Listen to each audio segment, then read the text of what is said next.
वृंदावन से आप सभी को राधे राधे। जय श्री राधे, जय श्री राधे, जय श्री राधे आप सभी को।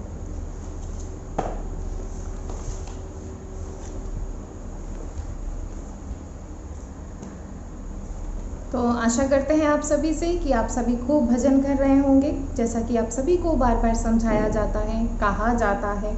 और यकीन मानिए केवल एक भजन ही है जो आपको आपके प्रभु से मिलवा सकता है और कोई नहीं। और किसी भी विषय पर हम चर्चा करेंगे तो आज एक सुंदर सा भाव आप सभी के लिए, तो जिससे हम कुछ भी बोलने से पहले, कुछ भी इस वाणी से पहले बात हम बार बार बोलते हैं कि इस वाणी में ऐसा कोई भी सामर्थ्य नहीं कि आपको कुछ समझा पाए। इस वाणी में ऐसा कोई भी सामर्थ्य नहीं है, लेकिन फिर भी एक छोटी सी कोशिश है कि जो भटक गए हैं अपने सही मार्ग से, जीवन के सही मार्ग से जो लोग भटक गए हैं, उनको दोबारा उसी मार्ग पर लाने के लिए। क्योंकि जीवन में हमने सब कुछ पाया है और आज तक बार बार आप सभी को समझाया जाता है कि जीवन में आप सोचें कि इस संसार में सुख है, तो कौन कहता है सुख नहीं है? सुख है इस संसार में, लेकिन वो सुख, हर एक सुख आपको दुख जरूर देता है, आपके दुख का कारण जरूर बनता है।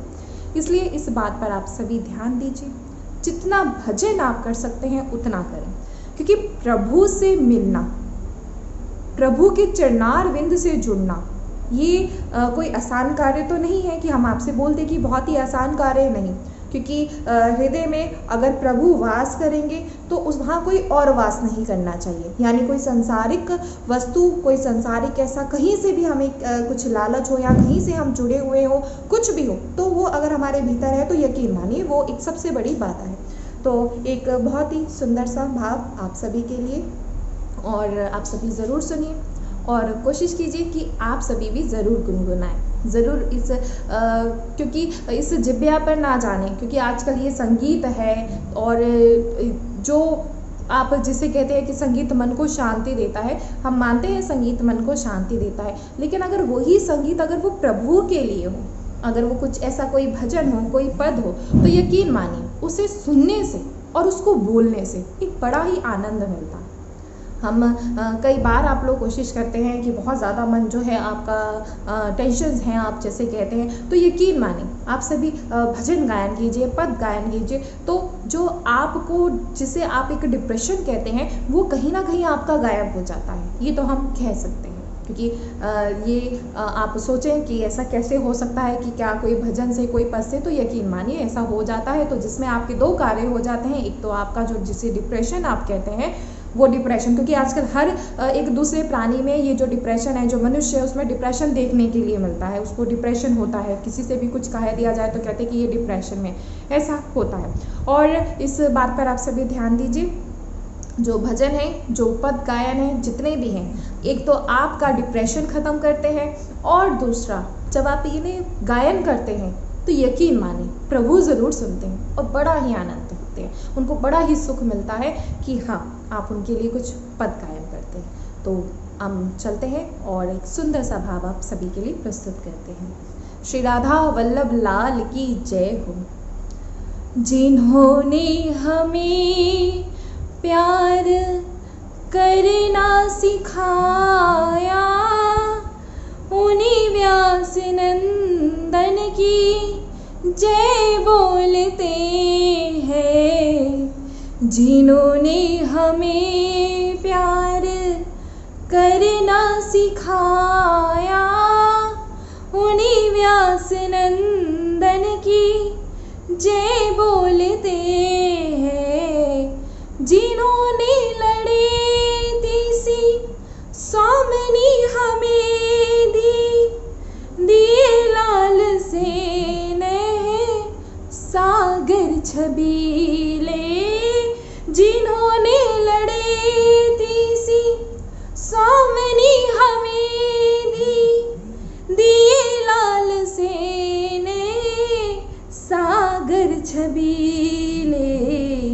दिए फूक प्राणों में बंसी के स्वर, मिले जिन से उन पहुँच बसीले। महारंग को प्रेम साधन लुटा नंदन की जय बोलते हैं, जिन्होंने हमें प्यार करना सिखाया। उन्हीं व्यास नंदन की जय बोलते हैं। कहानी कही उस नवल ने तट की, जिसे छू के बहती है श्रृंगार धारा। जहाँ मिल के नूपुर से बजती है बंसी, जहाँ गोरे चरणों का एक ही सहारा। जिन्होंने प्रणय को संवारा सजाया, उन्हीं व्यास नंदन की जय बोलते हैं। जिन्होंने हमें प्यार करना सिखाया, उन्हीं व्यास नंदन की जय बोलते हैं। जय श्री राधे। श्री राधा वल्लभ लाल की जय हो। अब हम बार बार प्रभु को धन्यवाद देते हैं कि उन्होंने हमारे भीतर एक ऐसे प्रेम को, जिस प्रेम से हम वंचित थे आज तक, लेकिन आज ही वो प्रेम हमारे भीतर आ चुका है। तो हम प्रभु को बारंबार, कितने बार बार धन्यवाद करना चाहिए कि हमें आपने सिखाया, कि हम आपसे सीखे कि प्रेम की परिभाषा क्या है। नहीं तो आज के समय में प्रेम की परिभाषा सब भूल चुके हैं। और जो ये प्रभु से जो प्रेम है, यकीन मानिए यहाँ कोई स्वार्थ नहीं है, क्योंकि प्रभु को आपसे कोई स्वार्थ नहीं। हमें ज़रूर प्रभु से स्वार्थ हो सकता है, लेकिन प्रभु को हमसे नहीं। और जहाँ स्वार्थ नहीं होता और वहाँ अगर प्रेम हो, तो यकीन मानिए वो प्रेम किस दिशा पे जाता है और वो उस प्रेम की पहुँच कहाँ तक होती है। इसलिए प्रभु आपसे किसी चीज़, आप किसी सोचे कि प्रभु को कोई हम वस्तु ऐसे अर्पण कर दे, या हम कुछ ऐसा क्या हम अर्पण करें कि जिससे प्रभु प्रसन्न हो जाए। नहीं, प्रभु केवल एकमात्र वस्तु से प्रसन्न होते हैं, और वो है आपका भाव। अब ये जो भाव है, यानी ये जो भक्ति हमारे भीतर आए कैसे, और अगर आ चुकी है, इस भक्ति को कैसे, भक्ति का प्रेम कैसे बढ़े। तो आप चाहते हैं कि आप से प्रभु जो प्रिया प्रीतम है आपसे प्रसन्न हो, तो सर्वप्रथम आप सभी को जो भक्ति देवी हैं उनका श्रृंगार करना चाहिए।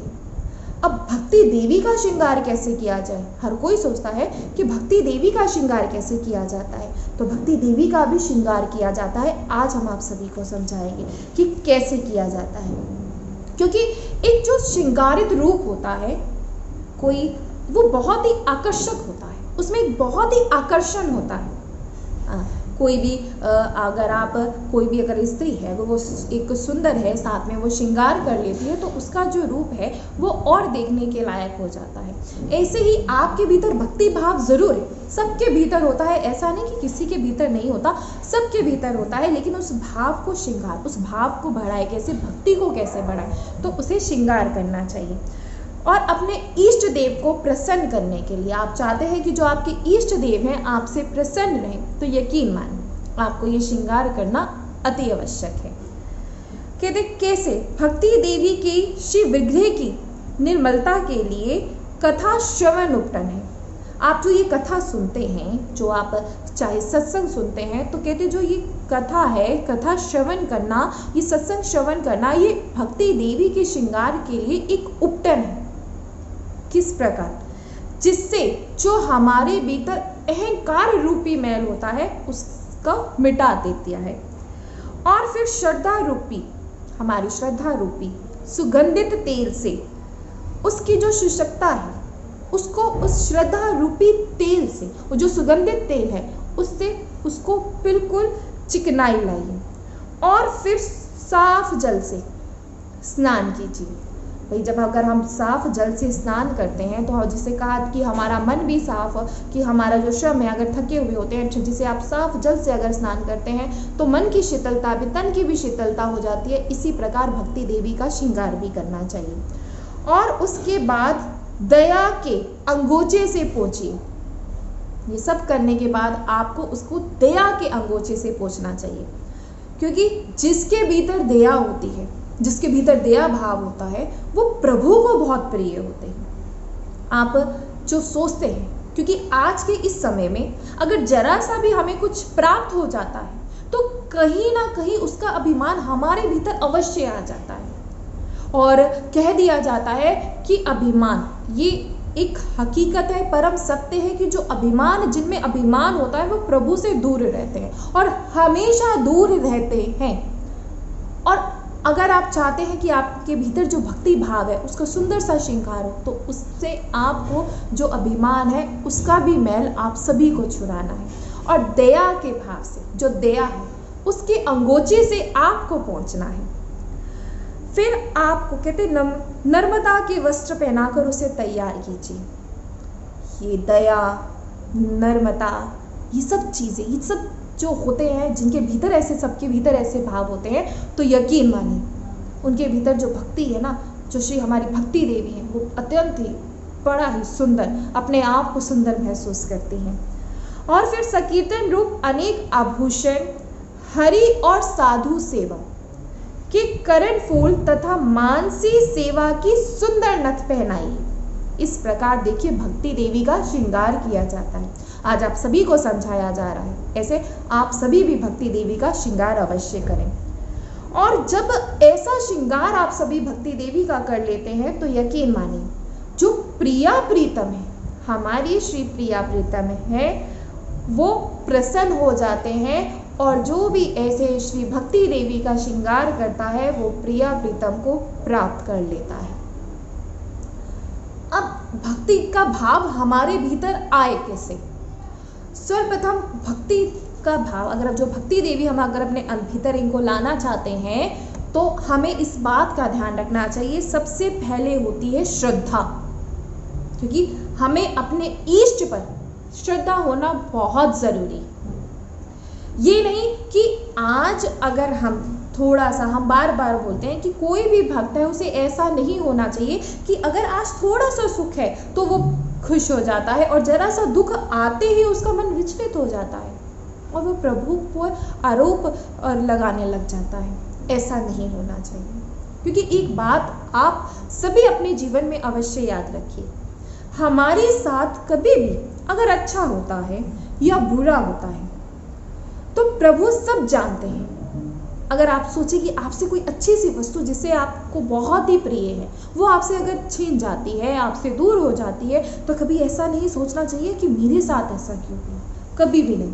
प्रभु पर कभी कोई संचय नहीं होना चाहिए। अगर आप प्रभु पर विश्वास करते हैं, आप बोलते हैं, हम बार बार आप सभी से कहते हैं, अगर हम बोलते हैं कि हम हरि शरणम हैं, तो हरि शरणम का मतलब क्या है? हरि शरणम का मतलब यही है कि सब कुछ वो जैसा हमें रखे हम वैसा रहेंगे। जैसे कल भी आप सभी से कहा था कि एक पतिव्रता स्त्री अपने पति के अलावा, चाहे उसका पति उसे कैसे भी रखता है, लेकिन वो किसी दूसरे पुरुष की ओर नहीं ध्यान देती, उसकी ओर आकर्षित नहीं होती, क्योंकि वो जैसा भी हो उसका पति है। ऐसे ही हमारे भीतर ऐसा भाव होना चाहिए कि हमारे केवल प्रभु हैं और हम केवल प्रभु के हैं और इसके अलावा हमारा और कोई भी नहीं। अब जो सेवाएं दी गई हैं, जिनसे हम बंधे हुए हैं, करते जाइए कि श्री जी ने हमें सेवा दी है। मन को संसार से छुड़वाना, इस संसार का आकर्षण छोड़ना अत्यंत भारी है, अत्यंत मुश्किल है, क्योंकि भटकता है। आज जिस वस्तुओं के लिए हम लड़ते हैं, आज देखा जाता है, घर घर में देखा जाता है कि जिन वस्तुओं से, किसी चीज़ के लिए, कभी ज़मीन के लिए, न जाने किसके लिए लड़ाई की जाती है और लड़ते हैं कि हाँ हमें ये चाहिए, हमें ये, मतलब न जाने कितना कुछ ऐसा होता है। लेकिन आप एक बात ध्यान रखिए कि क्या वो हम हमारे साथ के हैं, हमारे साथी हैं? कोई साथी नहीं है। इसलिए इस बात पर आप सभी ध्यान दीजिए। कहते जो श्रद्धा है वो कर्म, ज्ञान, उपासना तीनों का ही मूल है। श्रद्धा, कर्म, ज्ञान और उपासना, इन तीनों का मूल जो है वो है श्रद्धा। और जो भी भक्त है, जो भी साधक है, सबसे पहले उसके अंदर किसकी उन्मत्त कहते किसका क्या उत्पन्न होता है? सबसे पहले उत्पत्ति होती है श्रद्धा की, क्योंकि बिना श्रद्धा के कोई भक्ति नहीं कर सकता। उसके बाद साधु संग होता है, फिर भजन क्रियाएं होती हैं, और फिर उसके बाद निष्ठा, विश्वास, फिर रुचि, और ऐसे ही जब ये सब भाव किसी के भीतर, किसी साधक के भीतर आ जाते हैं, तब उसके बाद प्रेम का उदय होता है। बहुत में आप में से बहुत ऐसे सोचते हैं कि हमारे भीतर ऐसा प्रेम क्यों नहीं उदय हो पा रहा? क्योंकि उसका यही कारण है कि हमारे भीतर श्रद्धा नहीं है, और फिर श्रद्धा के बाद साधु संग नहीं है, और साधु संग के बाद भजन क्रिया, भजन क्रिया के बाद निष्ठा, विश्वास, रुचि, फिर उसके बाद हमारे भीतर जो ये प्रेम है वो उदय होता है। अब कहते जो साधकों के हृदय में प्रेम की शुरुआत होने का ये क्रम बतलाया गया है, अतः श्रद्धा भक्ति मूला भी है, कि श्रद्धा जो मूल है श्रद्धा भक्ति का, वो श्रद्धा है। अब कहते कि कथा, कहते जो हमारा मन बुद्धि है, इसका चित्त लगाकर, जो ये चित्त हमारा जो चित्त है, हमारा मन है जो इधर उधर भागता रहता है, तो मन बुद्धि चित्त लगाकर अनुराग पूर्वक भागवत यश का श्रवण। आप जैसे ये सत्संग सुनते हैं, ये नहीं कि इसी वाणी से, किसी भी वाणी से सत्संग सुनना, कथा श्रवण करना, तो ये कथा श्रवण करने से भी क्या होता है कि जो हमारे भीतर भक्ति है, जो हमारे भीतर भाव है, जो प्रेम है, वो उदय होता है। ऐसा कैसे हो सकता है कि केवल कि कथा श्रवण करने से? जी हाँ, जरूर होता है। जब हरिद्वार में श्री गंगा जी के आनंद नामक घाट पर श्री सनकादिक श्रीमद् भागवत महापुराण का सप्ताह यज्ञ कर रहे थे, तो उस समय महात्म्य वर्णन करते समय उसी सभा में एक बहुत ही बड़ा आश्चर्य हुआ, और यह देखकर सभी बहुत ही ज़्यादा आश्चर्यचकित हुए। ऐसा क्या हुआ वहाँ पे? जब वहाँ कथा श्रवण की जा रही थी, साप्ताहिक यज्ञ चल रहा था, तब वहीं पर तरुणा अवस्था को प्राप्त किए भक्ति वहाँ प्रकट हुई अपने दोनों पुत्रों के साथ, ज्ञान और वैराग्य। सिर्फ कथा श्रवण, जहाँ कथा हो रही थी, वहाँ भक्ति देवी प्रकट हुई अपने दोनों पुत्रों के साथ, और वहीं उच्चारण करती करती, भगवान के नाम का उच्चारण करती करती उस सभा में प्रकट हुई। तो सब बहुत ही ज़्यादा आश्चर्यचकित हुए कि ऐसा कैसे हुआ, इस सभा में एकदम से भक्ति देवी कैसे प्रकट हुई? तो ये उसी के कारण, केवल कथा श्रवण के कारण। आप सभी से बार बार कहा जाता है कि आप सत्संग सुने, आप कथा श्रवण करें, इसीलिए कहा जाता है कि आपके भीतर जो भक्ति भाव है वो कैसे उदय हो सकता है? तो वो कथा श्रवण से अवश्य होता है।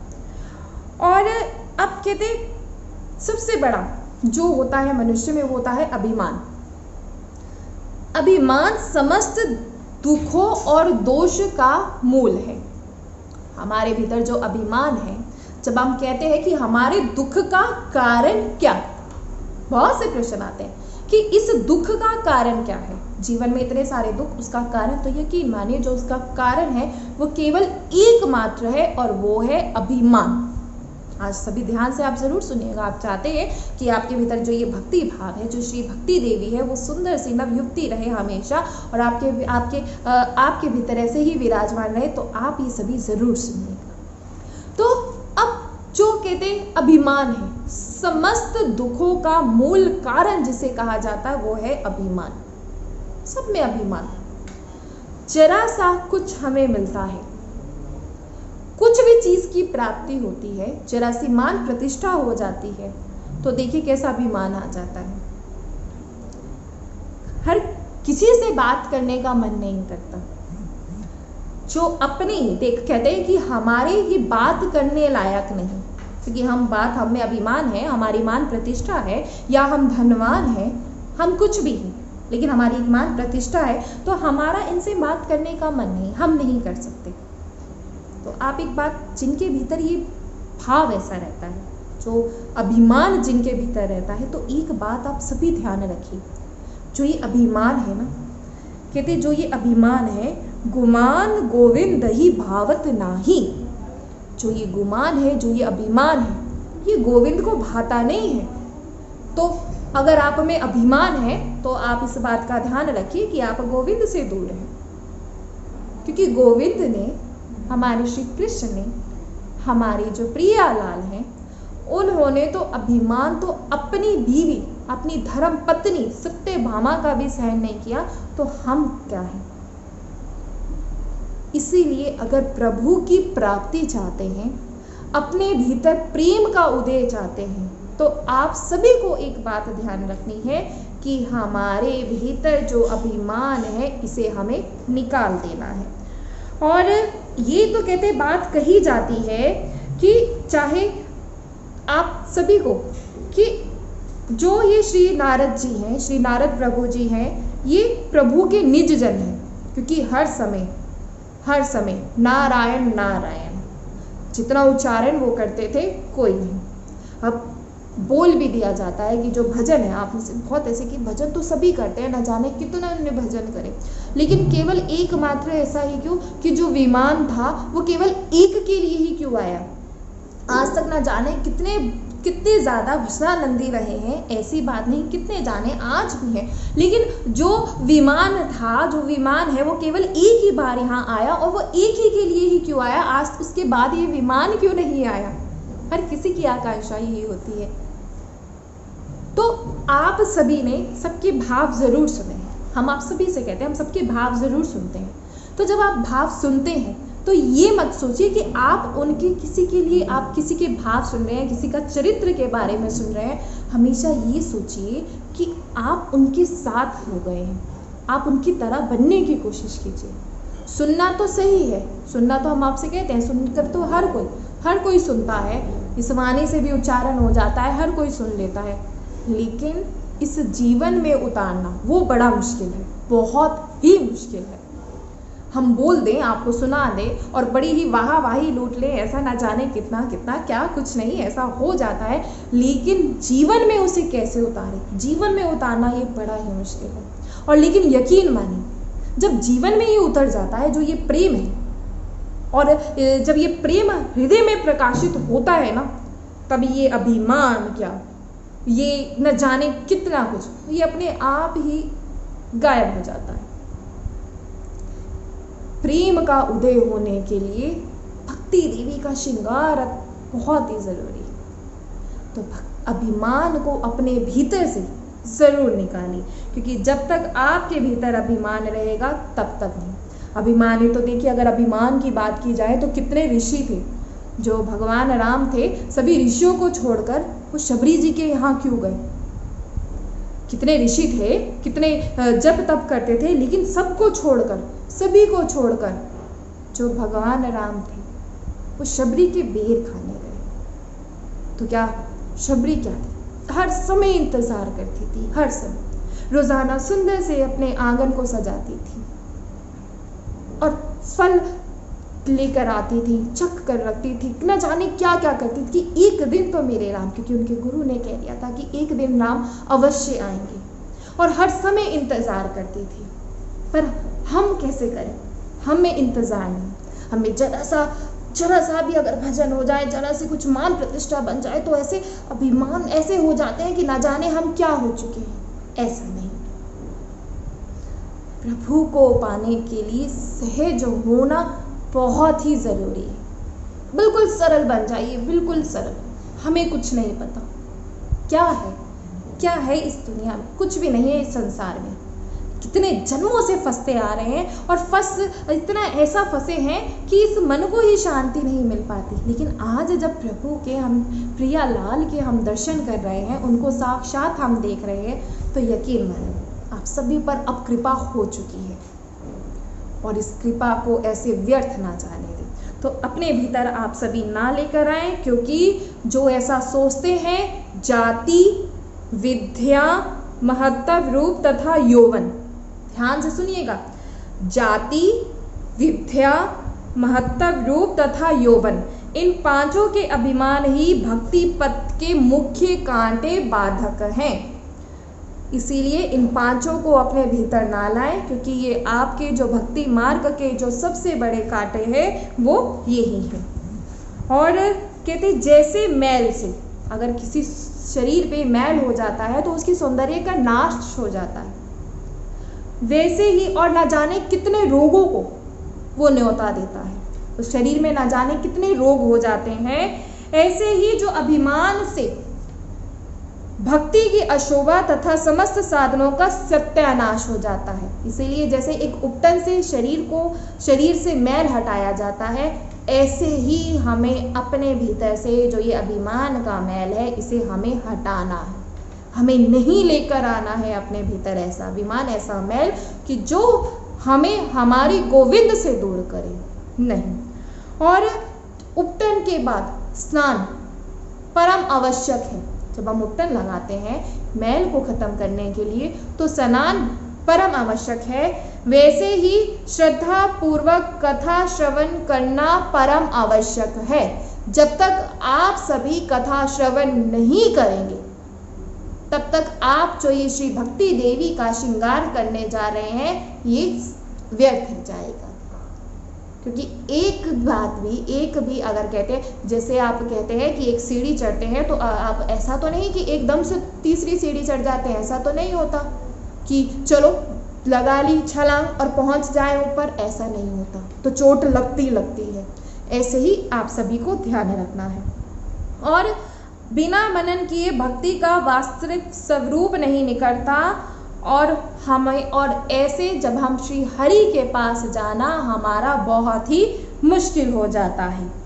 और कथा श्रवण सुनने का क्यों कहा गया है, एक दृष्टांत की सहायता से हमने पहले भी समझाया था और अब फिर आपको एक दृष्टांत की सहायता से समझाएंगे कि कथा श्रवण करने का क्या महत्व है और कैसे की जाती है। सुनना, बैठे हैं बहुत से देखा जाता है कि कभी माताएं आपस में बात करती हैं तो कहती हैं कि हमने तो ना जाने कितनी बार कथा श्रवण किया, हमने इतनी बार हम भागवत कथा सुन चुके हैं, हम इतनी पूजा करते हैं, हम इतना पाठ करते हैं, इतना कुछ ना जाने क्या क्या। तो एक दृष्टांत की सहायता से आप सभी को जरूर समझाएंगे। एक दरबार में, राजा के दरबार में एक कठपुतली वाला आता है, पहले भी समझाया था। तो वो कठपुतली वाला 2 कठपुतलियां लेकर आता है और देखने में दोनों एक समान लगती हैं, एक इतना सा भी फर्क नहीं होता उन कठपुतलियों में। तब उसकी कीमत पूछी जाती है तो जो कठपुतली वाला होता है वो बोलता है कि इस कठपुतली की, जो पहली कठपुतली होती है, इसकी कीमत केवल 5 रुपए है और जो दूसरी कठपुतली है इसकी कीमत 500 रुपए है। अब ऐसा दरबार में सभी सुनते ही बड़ा ही आश्चर्य करते हैं कि देखने में एक समान, लेकिन इनमें फर्क क्या। ऐसा हम लोग भी करते हैं कि देखने में तो सभी समान है, तो फर्क क्या है कि हरि भक्त, मौत तो निश्चित है, कहते हैं मौत तो निश्चित है, चाहे जो भजन करे या नहीं करे ये मौत तो आनी है, इस शरीर का तो विनाश होना ही है, तो क्या आवश्यकता है भजन करने की। छोड़िए ना भजन करना, अपना मौज मस्ती है, जीवन इस मौज मस्ती के लिए मिला है तो मौज मस्ती करेंगे। तो आपको एक बात हम आपको ज़रूर ध्यान देंगे, आप ज़रूर ध्यान दीजिएगा। एक बिल्ली होती है, जब वो अपने दांतों से अपने बच्चे को पकड़ती है, जिस मुख से वो अपने दांतों से अपने बच्चे को पकड़ के कहीं दूसरे स्थान पर ले जाती है, तो उसके बच्चे को ना कोई हानि नहीं होती, उसके बच्चे को कोई तकलीफ नहीं होती, लेकिन उसी दांतों से, उसी मुख से वो चूहे को भी खाती है। समझ जाइए कि जब बिल्ली उसी मुख से, उसी दांतों से चूहे को खा जाती है तो उसे ना जाने वो खा जाती है, उसको मौत के घाट जिसे आप कहते हैं उतार देती है, लेकिन उसी दांतों से, उसी मुख से वो अपने बच्चे को उठा के दूसरे स्थान पर ले जाती है, ना जाने कहाँ ले जाती है, लेकिन उसके बच्चे को एक खरोच तक नहीं आती। ऐसे ही भजन करने से होता है। जब ये शरीर से प्राण निकलते हैं तो ना जाने कितना कष्ट होता है, अपार कष्ट। कहते ऐसे लगता है कि आप कहते हैं कि हाँ आपको क्या पता, देखिए हम तो ऐसे कोई सर्वज्ञानी नहीं है, लेकिन जैसा कि आप सभी जानते हैं, सभी इतना जानते हैं कि जब इस शरीर से प्राण निकलते हैं तो बहुत ही कष्ट होता है। लेकिन जो भजन करते हैं, जो प्रभु के पास जाने के लिए तैयार होते हैं, वो अपने उस पल को भी उत्सव बना लेते हैं और जाते जाते भी हरि नाम संकीर्तन करते हैं, जाते जाते भी। और जो फंसे रहते हैं इस माया में, वो करते क्या है, उनका कहते एक पूरी फिल्म जैसे रील होते हैं, जब आप देखते हैं कि जो पूरी फिल्म चलती है, सब कुछ कि जीवन में क्या किया क्या नहीं किया सब पता लगता है, उस थोड़े से क्षण में सब पता लगता है। और समय इंसान सोचता है कि एक बार हरि नाम ले लो, एक बार, लेकिन नहीं, हरि नाम आप बोलेंगे कैसे? जिस जिब्या पर इस अपमान के शब्दों के अलावा कुछ ना हो, तो उस जिब्या पर हरि नाम कैसे आ सकता है? लेकिन जो भजनानंदी होते हैं, जो भजन करते हैं, वो हर समय श्री हरि मेरी राधा मेरी न जाने क्या क्या, तो उनके जिब्या पर तो हर समय ही यही नाम रहता है। इसलिए आप सभी को समझाया जाता है कि भजन करने का क्या महत्व है। अब जब वो दरबार में पूछा जाता है कि वो दोनों कठपुतलियां देखने में समान, तो पहली कठपुतली 5 रुपये और दूसरी कठपुतली 500 रुपये, ऐसा क्यों? तो जो कठपुतली वाला होता है तो वो समझाता है, वो एक तार लेता है और सबसे पहली वाली कठपुतली के कान में डालता है। जब वो इस कान से डालता है, जिसकी कीमत 5 रुपये थी, इस कान से डालता है, तो दूसरे कान से वो तार बाहर आ जाता है जिसकी कीमत 5 रुपये है। अब वो दूसरी कठपुतली में भी ऐसे करता है। तो जब वो तार डालता है, तो वो तार जब उसके कान से जाता है, तो वो दूसरे कान से बाहर नहीं जाता, वो उसके भीतर जाता है। ऐसे ही आप सभी को सुनना है। कुछ भी सुन रहे हैं, कुछ अच्छा सुन रहे हैं, उसे जीवन में उतारिए।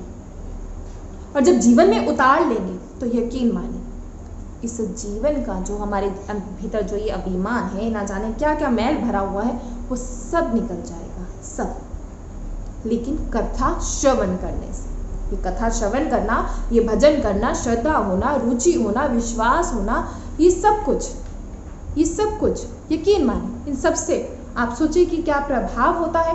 बहुत प्रभाव होता है। और कहते हैं कि जब हम स्नान करते हैं, फिर स्नान करने के बाद इस शरीर को कहते अंगोछे की आवश्यकता होती है कि अंगोछे से इस स्नान को पोंछा जाए।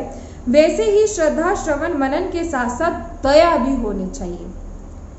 कथा श्रवण कर मनन करने से तत्वबोध होने पर प्राणी मात्र में आत्म भाव हो जाता है। कहते जैसे कहते आपके भीतर दया भाव भी होना अवश्य होता है। क्यों कहा जाता है कि दया भाव अपने भीतर लाइए? क्यों कहा जाता है? क्यों कहा जाता है कि प्रभु को याद कीजिए?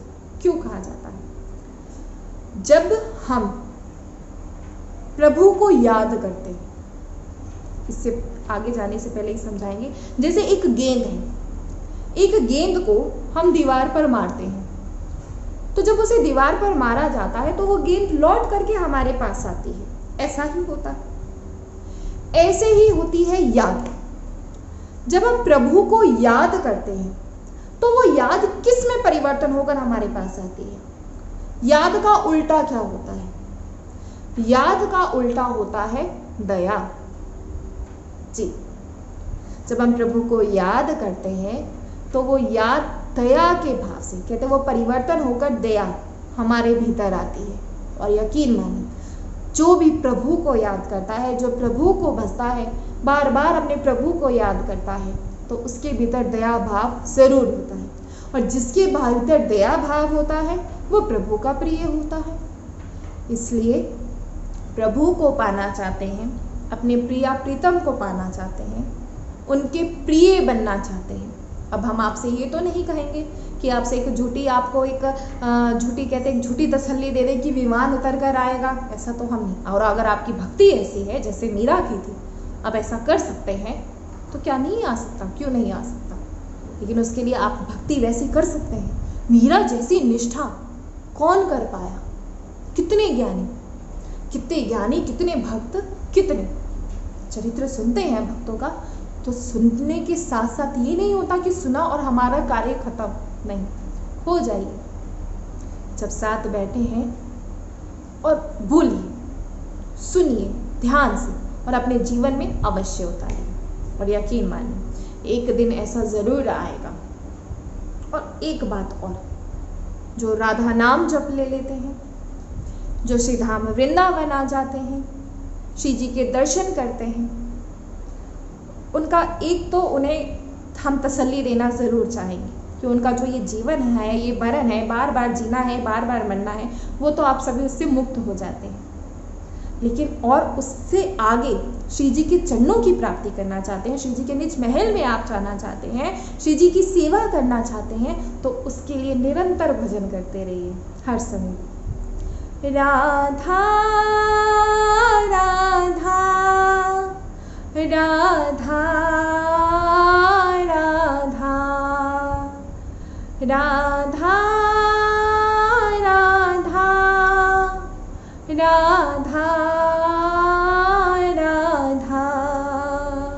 राधा राधा राधा राधा राधा, ऐसे ही हर समय राधा राधा राधा राधा राधा राधा राधा राधा राधा राधा राधा राधा राधा, श्री राधा राधा राधा राधा राधा राधा राधा राधा राधा राधा राधा राधा राधा, लाडली राधा किशोरी राधा, लाडली राधा किशोरी राधा। ऐसे ही हर समय आप सोचते हैं कि केवल एक समय हमने 1 घंटा नाम ले लिया तो बस हमारा कार्य खत्म, लेकिन नहीं, यकीन मानिए हर समय हमें अपनी श्री राधा रानी जी को याद करना है और अपने भीतर जो हमारे भीतर बहुत ज़्यादा मैल है इसे हमें निकालना है, ताकि जो भक्ति देवी है वो हमारे भीतर रह सके। और जब भक्ति देवी का श्रृंगार हम इस रूप से करते हैं, इस प्रकार से करते हैं, तो इतनी सुंदर वो हो जाती हैं कि जो, और यकीन मानिए जहाँ भक्ति देवी कह दे, अगर भक्ति देवी कहीं किसी दरिद्र के यहाँ भी बोल दे कि आपको प्रभु यहाँ आना है, तो प्रभु दौड़े दौड़े चले आते हैं। प्रभु ये नहीं पूछते कि तुमने मुझे यहाँ क्यों बुलाया, नहीं पूछते। इसलिए प्रभु को बुलाना है, प्रभु को चाहना है, प्रभु को पाना है, तो इस प्रकार से अपने भीतर से ये मैल अभिमान जो भी ना जाने कितना कुछ इस सबको निकालिए और अपने भीतर प्रभु को विराजमान कीजिए और प्रभु के हर समय प्रभु का नाम सिमरन करें। ऐसे ही आप भक्ति देवी का श्रृंगार कीजिए, और जब भक्ति देवी का श्रृंगार आप इस प्रकार करेंगे तो यकीन मानिए प्रभु आपके भीतर ज़रूर आकर विराजमान होंगे, और जिसके भीतर प्रभु होते हैं वो यकीन मानिए प्रभु के बहुत ही प्रिय होते हैं। जय श्री राम।